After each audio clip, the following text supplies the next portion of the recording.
大家好，我是电脑王阿达。之前阿达分享过，如果在 M 系列的 MacBook 笔电上透过 UTM 来安装 Windows 11 ARM 版的一个教学，很多人也依照阿达的方法也成功安装使用了。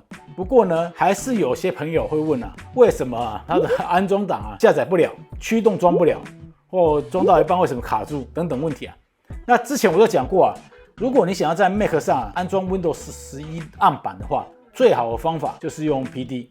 那它的相容性最好，还可以在Mac 跟 Windows 之间互传档案，甚至还可以玩一些游戏。它的唯一缺点就是贵，甚至因为它现在已经改成订阅制在改订阅制之前，它是一版买的，我自己就买过4版。那再加上说因为我的主力笔电真的不是 MacBook， 所以后来我就想说算了，不要再买或再订阅了，我就去钻研说那个用 PD 以外的，像 UTM 或其他方式来做安装。那在当时大家有看到最早那篇影片，我有说过除了 PD、UTM 以外，还有一个叫 VM Fusion， 在当时它是一个收费软体，它的资源度在那个时候虽然比 UTM 好一点，但是功能其实是差不太多，而且它的价格有点高，要199块美金所以想一想我就不花钱买那个软体，就取消那个拍片计划。不过呢 VM Fusion Pro 它在前阵子开放个人使用用户可以免费安装使用。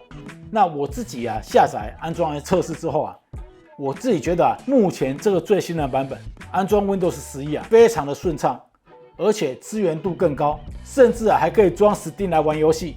那今天就为大家来做一个简单的使用教学跟分享。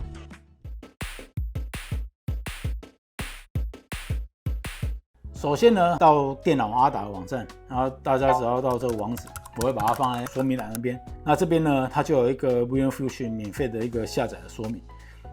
一开始你要记得必须要去注册。这个注册的动作呢，请大家自己去做，我们里面也有教学，大家可以稍微看一下。那注册完之后呢，接下来我们就登录。我这边已经做完注册动作，所以直接来这里，然后直接到下面这里有一个下载的网页。然后这边它有一个个人使用版，你要选这一个，点下去之后呢，那我们就选这个最新的版本 ，OK， 没有问题，那我们就直接给它那个下载。下载完了那接下来我们直接把它打开。那大家可以看，这个就是我们从那个网站里面下载的 VM Fusion 个人版那使用也很简单，你只要把它点2下就好了。然后之后再继续点2下，它就安装了。还有看到它这边就验证安装。那其实我自己有测过，理论上我把我的下载的档案分享给大家也是可以用，所以我也放在说明栏。但是呢，你自己去注册的话，版本会最新的。现在他这边问你要不要打开，我们就打开。那这边就要输入我们自己的密码，这样子它就装完了。装完之后，这个档案你就看你要杀掉或干嘛，它其实就已经没有作用了。接下来我们就执行点 VM Fusion， 打开。然后大家可以看它就有很多的选项，你可以自己找印象档，然后它也可以自己客制化你的机器，这些我们都不要，我们直接选 Get Windows from Microsoft， 就是从微软那边自己下载最新版的 Windows。那这边呢，你就一路给它按下一步就对了。那这里呢，它这里会问你的版本我们就选专业版。那个语言呢，我们这边就选繁体中文，然后就直接 download， 它这边就会开始下载 ISO 档，直接下载到 VM Fusion 的一个目录里面去。刷完了，那接下来我们就继续。那这边呢，就直接点下一步，这边都可以不用改。然后这里呢，要你设定一个密码，自己打你自己的密码就好了。那这里他就问你要不要设立一个新的虚拟碟，最大会用到64GB。那我们就直接给它下一步。它这里原则上它都已经帮你预设好了，那这个容量其实都可以事后再改，你也可以在下面这里有客制化，你自己去做设定。但是我个人建议这边不要改，等到我们全部装完之后，你可以进设定里面再改，我等一下会再讲。那完成，那之后就直接点储存。接着呢，它就开始全自动安装。然后这个画面出来的时候，立刻 Enter。那这边就安装程式，它这边语系我们不管，我们就直接点下一步。这边其实就跟我们安装 Windows 都一样。我们就继续安装，然后让它跑。那这边我跟大家讲，你如果有序号，你有金钥，你去买的话，那你就把它填进去。没有的话，你先选这个我没有产品金钥，还是可以用。那这边我们就选专业版，那我们再点下一步。那这边我们就选这个自定安装，然后再选这一个。刚刚它切出来64GB， 下一步。那接下来就会继续跑，就让它跑完。那接下来就跟一般的 Windows 设定一样，我们就选台湾。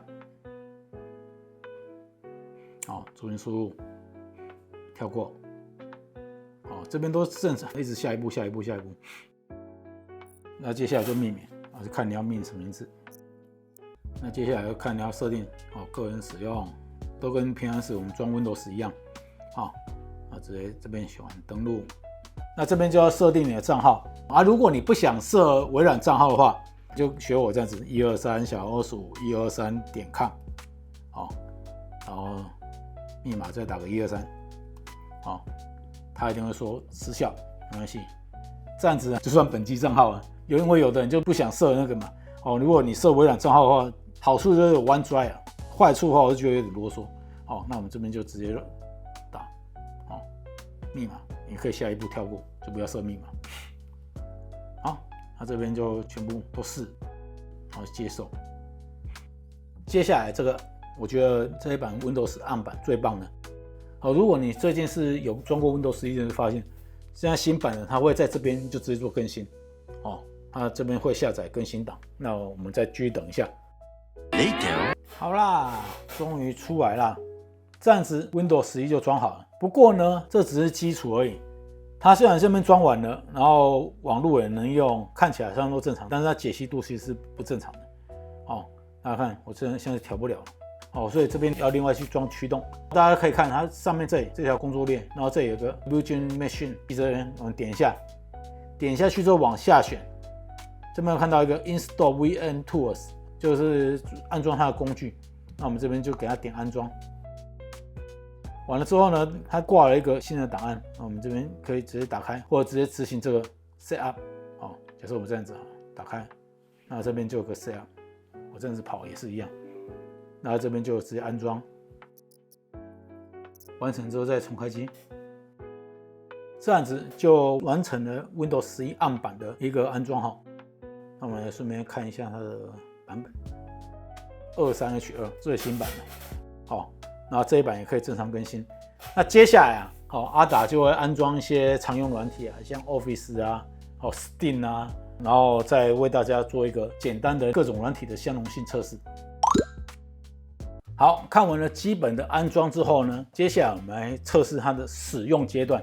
因为我这台电脑是最早的 N1 MacBook Air， 它只有8GB RAM 而已。你要执行这个模拟器的话，我个人会建议大家16GB RAM 以上，就是你要把记忆体切多一点给 Windows， 它跑起来会更顺。当然啦，你的处理器是越新越好。还有一点就是说如果你的目的是要玩电动的话，它虽然可以玩，但是最好的效果还是我们之前介绍的 App to Go 会更好。我们进来这个 VM Fusion 之后呢，在这里我们可以先调整一下它的机体，因为我们在做切割的时候，如果是8GB RAM， 它只能切一半，切4G。那实际上我们可以在这里去做设定，这边按过来，那这边就有处理器跟机体。因为我这个呢只有4核心的 N1， 所以我只能切2个出来给它。那机体这边呢，它原本设定的是4096，我们可以把它调到5632。我如果再往上调一点点，它那边就会出警告，就是不建议再往上调。那我自己实测呢，你调大一点，对顺畅度会帮助很多。这样子我们直接跑。现在这一版呢，我现在已经简单装了一些我自己常用的日常的软体。那我先简单为大家先测试一下，先开 Edge 来测一下浏览。大家可以看一下，浏览网页正常，也蛮顺畅的。也是一切正常。因为我们记忆体少，所以原则上不建议你开太多分页。你装到64GB RAM 都会卡了。但是因为 Mac 它本身的读写速度非常快，再加上它是统一内存，我就将记忆体砍在那个 CPU 旁边，所以它跑这个模拟器速度其实蛮快的。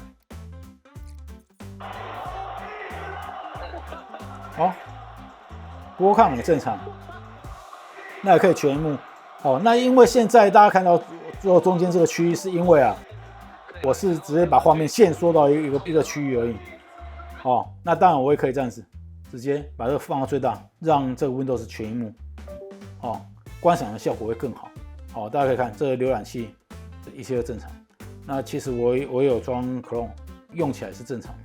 那接下来呢，我们来测其他东西。这样子就切回来了。你只要移到画面的最上方或最下方，或者是稍微往上移一点，再往上移的话，都可以把它切回到 Mac 里面去。我到现在还是跑非常旧版的 Office 因为这个买断版的。我个人并不很喜欢那种订阅式，跑起来正常。所以你开这些东西都蛮顺的。那接着呢，我们就来测试玩游戏。玩游戏，因为大家知道嘛 ，Mac 的储存空间比黄金还要贵，所以一般来讲，如果说你要玩这个的话，我会建议大家使用这种外接适应点。那之前 UTN 呢，对这种外接式的装置，它其实资源度不好。现在我们用 VM Fusion 之后，它的资源度还不错。那我现在测试给大家看，装上去之后呢，正常来讲，它就会跳一个视窗，问你要不要连接。那我是把它关起来了。这边问你要不要技术选择，我是自己都手动选了。现在是 Connect 到 Windows， 在连接之后，稍等它一下。大家可以看，我的依槽面资料就出来了，读写都是正常的。但是如果你的这个外接点呢，你想要给 Mac 跟 Windows 一起用的话，请记住你的档案格式要使用 EXFET 来进行格式化，这样子呢，你这个随身点才能在 Mac 跟 Windows 底下可以正常的一个存取档案。不然的话，你如果用 NTFS 的话，Mac 只能读不能写，要写的话非常麻烦。那这个时候我就开 Steam， 我的所有游戏呢都放在外接点里面，然后之后去 Steam 那边去做设定。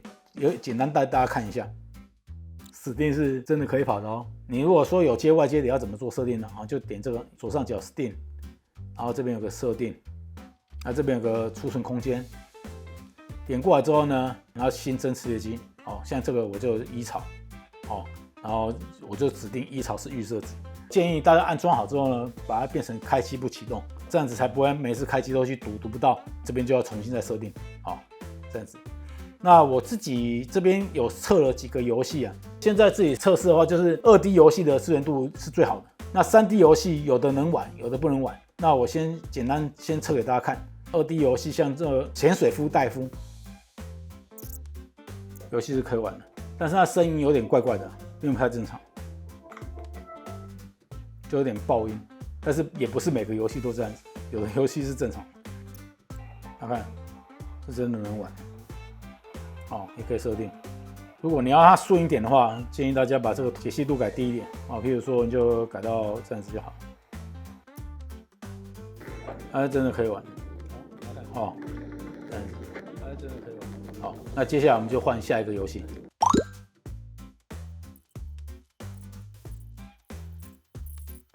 好，跑过来啊！大家看一下，我是觉得画面不算差，那操作方式跟那个电脑版都是一样。那可以切换视角。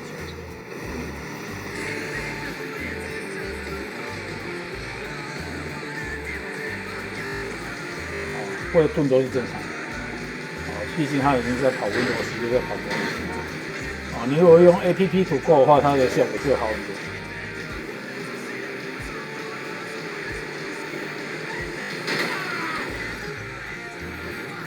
从原本完全不能跑，变成可以跑，大家就看你决定要怎么玩了。这边我只是简单 demo 给大家看。GTA 5是可以玩的，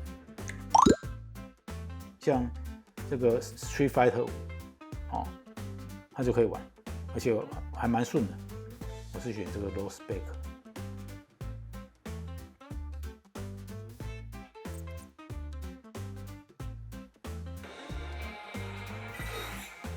终于出来了。大家看的可能是觉得影片里面的几秒钟对不对？但实际上它真的卡非常久，这是好几分钟的事情。